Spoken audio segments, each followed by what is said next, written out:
Who's it? Don.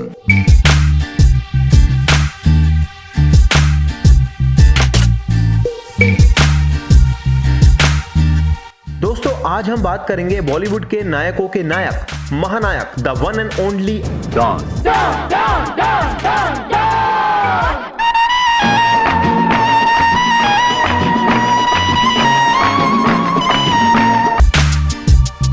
Hindi फिल्मों में 40 साल से ज्यादा समय बिता चुके अमिताभ बच्चन को 20वीं सदी का महानायक यानी सुपरस्टार कहा जाता है। वैसे प्यार से इन्हें लोग बिग बी और शहंशाह भी कहते हैं। इनकी बहुत सी फिल्मों की वजह से इन्हें 1973 में यंग एंग्री मैन की ऐतिहासिक इमेज भी मिली है। इन्हें सर्वश्रेष्ठ अभिनेता के लिए 3 बार नेशनल फिल्म अवार्ड दिया जा चुका है। इसके अलावा इन्हें 14 बार फिल्म फेयर अवार्ड भी मिल चुका है। और तो और अमिताभ फिल्म फेयर में सबसे ज्यादा लगभग 39 बार अपना नाम दर्ज करवा चुके हैं, जो अपने आप में एक रिकॉर्ड है। अब बात करते हैं अमिताभ बच्चन की एजुकेशन की। इनकी शुरुआती एजुकेशन इलाहाबाद से हुई। इसके बाद उन्हें बोर्डिंग स्कूल में पढ़ने के लिए उत्तराखंड के नैनीताल के शेरवुड कॉलेज में भेज दिया गया। नैनीताल के बाद की पढ़ाई इन्होंने दिल्ली विश्वविद्यालय के किरोरीमल कॉलेज से की थी। पढ़ाई में वे काफी अच्छे थे और उनकी गिनती कुछ गिने चुने छात्रों में होती थी। इनकी एजुकेशन कितनी बेहतर थी आप इनकी दिल की छू देने वाली भाषा से ही समझ सकते हैं। चलिए बात करते हैं इनकी फैमिली बैकग्राउंड की। श्री अमिताभ बच्चन का जन्म उत्तर प्रदेश के इलाहाबाद जिले में 11 अक्टूबर 1942 को हुआ था, यानी अब ये लगभग 75 साल के हैं। इनकी पत्नी जया बच्चन भी अब 70 साल की हो गई हैं और इन्हीं के साथ काम करने वाले धर्मेंद्र अब 82 साल के हो गए हैं। पहले अमिताभ का नाम इंकलाब रखा गया था, लेकिन इनके पिता के दोस्त रहे सुमित्रा नंदन पंत के कहने पर इनका नाम अमिताभ रखा गया। इंकलाब नाम रखने के पीछे का कारण था उस दौर में चल रहा स्वतंत्रता संग्राम। इस दौर में इंकलाब जिंदाबाद का नारा खूब जोरों पर था और उनके पिता उससे प्रेरित थे। इनके पिता का नाम हरिवंश राय बच्चन था। आपने स्कूल के दिनों में इनके पिता श्री हरिवंश राय बच्चन और सुमित्रा नंदन पंत के बारे में जरूर सुना होगा। इनकी माता का नाम तेजी बच्चन था और वह इंदिरा गांधी की पक्की सहेली थी। तेजी बच्चन कराची के सिख परिवार से थी। बात करते हैं अमिताभ बच्चन के करियर की। अमिताभ बच्चन की शुरुआत फिल्मों में अपनी आवाज देने से हुई थी और इन्होंने अपनी आवाज पहली बार फिल्म भुवन शो में दी थी। इस दौरान इन्हें मॉडलिंग के लिए काफी ऑफर मिल रहे थे, पर इन्होंने इसमें कोई रुचि नहीं ली। लेकिन एक्टर के तौर पर इनका करियर फिल्म 7 हिंदुस्तानी से शुरू हुआ था। इनके भाई अजिताभ ने अमिताभ की कुछ तस्वीरें निकाली और उन्हें ख्वाजा अहमद अब्बास के पास भिजवा दिया। अहमद साहब उन दिनों 7 हिंदुस्तानी फिल्म बनाने की तैयारी कर रहे थे। उन 7 हिंदुस्तानियों में से एक का रोल अमिताभ को मिला। अमिताभ को इस रोल के लिए चुनते समय अब्बास साहब को ये नहीं मालूम था कि अमिताभ बच्चन कबीर बच्चन के साहबजादे हैं। अब्बास साहब ने मजाक में अमिताभ के नाम का मतलब पूछ लिया। अमिताभ ने अपने नाम का मतलब सूर्य और गौतम बुद्ध का भी एक नाम बताया है। अब्बास साहब ने अमित जी से कहा कि वे इस फिल्म के लिए मेहनताना 5,000 रुपए से ज्यादा ना दे सकेंगे। अमिताभ मान गए।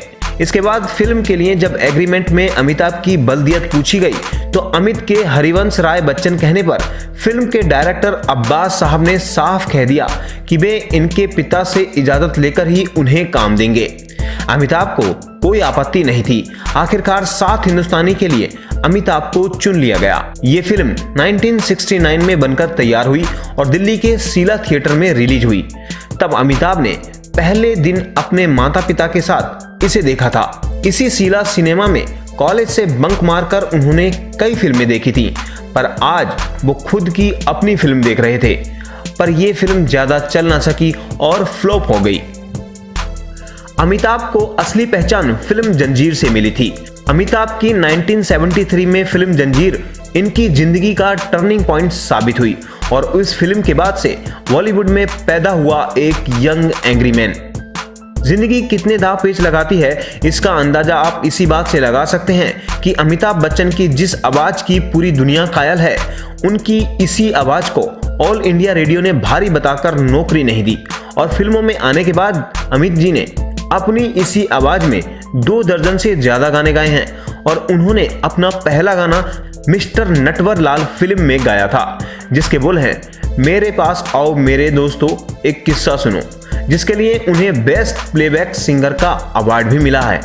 इनकी जिंदगी के एक कड़वे सच को लगभग दुनिया जानती है और वो है फिल्म कुली की शूटिंग के दौरान आंत में चोट लगना। दरअसल 26 जुलाई 1982 को कुली फिल्म की शूटिंग के दौरान फिल्म के एक्शन में एक्टर पुनीत इस्सर को अमिताभ को मुक्का मारना था और उन्हें मेज से टकराकर जमीन पर गिरना था, लेकिन जैसे ही वे मेज की तरफ कूदे, मेज का कोना उनकी आंत में लग गया, जिसकी वजह से उनका काफी खून बह गया और उन्हें अस्पताल में भर्ती करना पड़ा।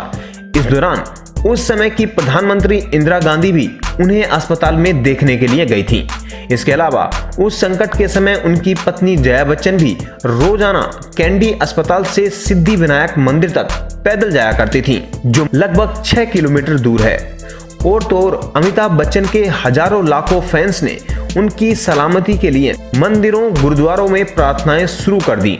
इस चोट से उभरने के बाद उन्हें लगा वे अब फिल्में नहीं कर पाएंगे और उन्होंने अपने पैर राजनीति में बढ़ा दिए।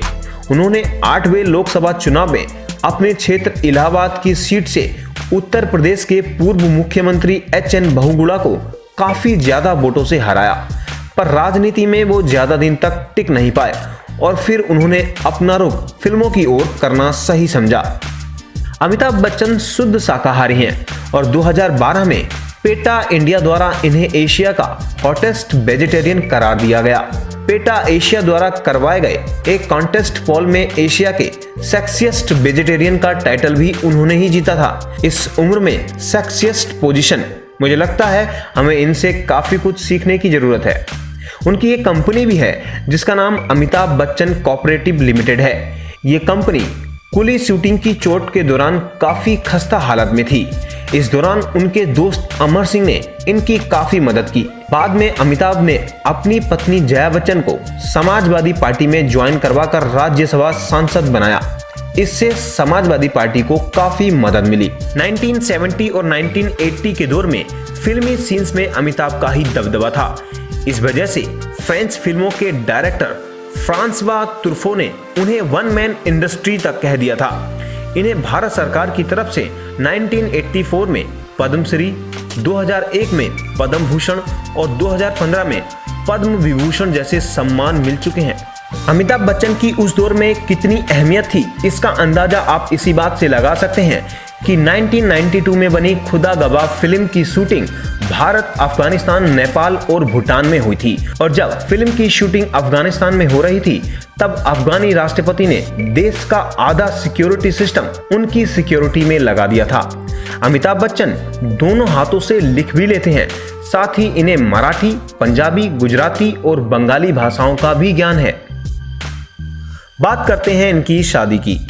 आप सबको पता है कि इनकी शादी जया बच्चन से हुई है, जिनसे इनके 2 बच्चे हैं। अभिषेक बच्चन उनके बेटे और श्वेता नंदा उनकी बेटी हैं। वैसे बता दें कि फिल्मी करियर में जवानी के दौरान सभी के अफेयर जरूर होते हैं।